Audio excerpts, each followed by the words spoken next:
Hello, everyone. Thank you for being here today. I'm excited to share a heartwarming story with you titled, Learning to be a Cat Parent. If you enjoy this video, please consider liking and subscribing to my channel. Of course, if it's not your style, feel free to skip it. No hard feelings.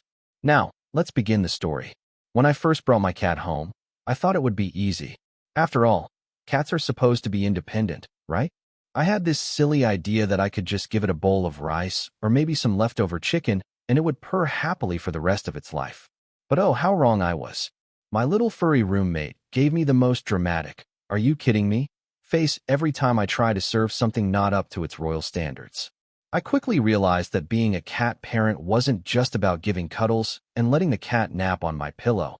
It was about learning how to actually keep it healthy, energetic, and, most importantly, not silently judging me every time I walked into the room.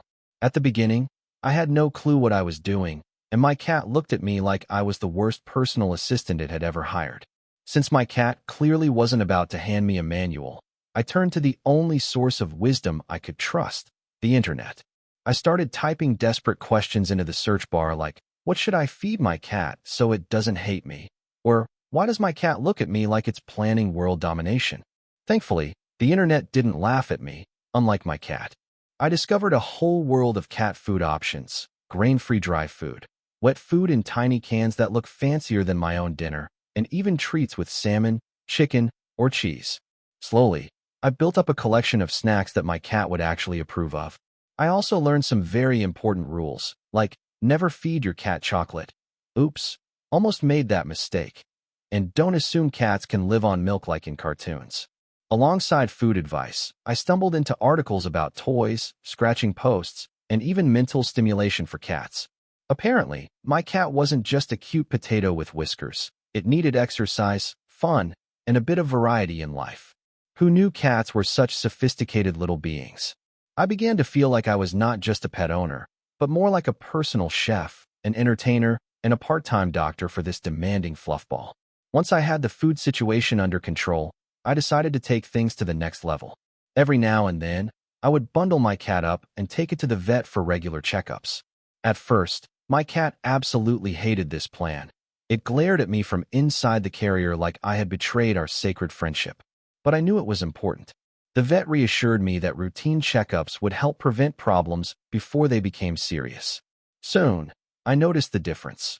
My cat became healthier, more energetic, and its fur shined like a fluffy crown. Each time we came back from the vet, my cat would sulk for a few hours, but eventually it would forgive me, especially if I bribed it with extra treats. These little trips became part of our life together, and I felt proud of myself for learning to care for this tiny creature properly. Now, when my cat curls up on my lap and purrs softly, I know it's not just because I give it the best seed in the house.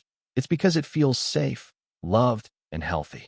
And honestly, that's the best reward I could ever ask for. Looking back, I laugh at how clueless I was when I first became a cat parent. I thought cats were low maintenance, but in reality, they require attention, care, and a lot of patience. Yet every bit of effort is worth it. My cat has taught me responsibility in the most adorable way possible. I've learned how to be consistent, how to research, and how to pay attention to the small signs that something might be wrong. In return, I've gotten endless cuddles, funny late-night zoom eyes across the living room, and the comforting sound of purring that makes even the hardest day feel lighter. Taking care of a cat turned out to be less about owning a pet and more about building a little friendship with fur, whiskers, and the occasional sharp claw. Now, whenever I see my cat stretch lazily in the sun or blink slowly at me like we share a secret, I know I must have done something right. Being a cat parent is not perfect, but it's perfectly rewarding, and I wouldn't trade it for anything. When I look back at my journey of learning how to care for my cat, I realize it mirrors how we often handle challenges in modern life. At first, I was clueless, just like many of us when we start a new job, a new habit, or even a new stage of life. We think we know enough, but soon discover that reality requires patience, research, and adaptability. Turning to the internet to learn about proper cat food and health checkups was more than just pet care.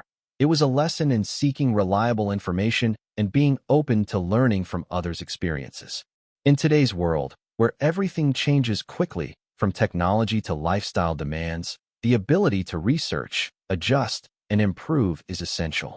My cat's regular vet visits reminded me that prevention is better than cure, not only for pets, but also for ourselves.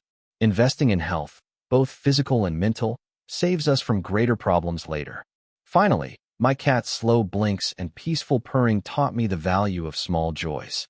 Life isn't just about efficiency or productivity. It's also about care, connection, and love. In short, nurturing others teaches us how to nurture ourselves.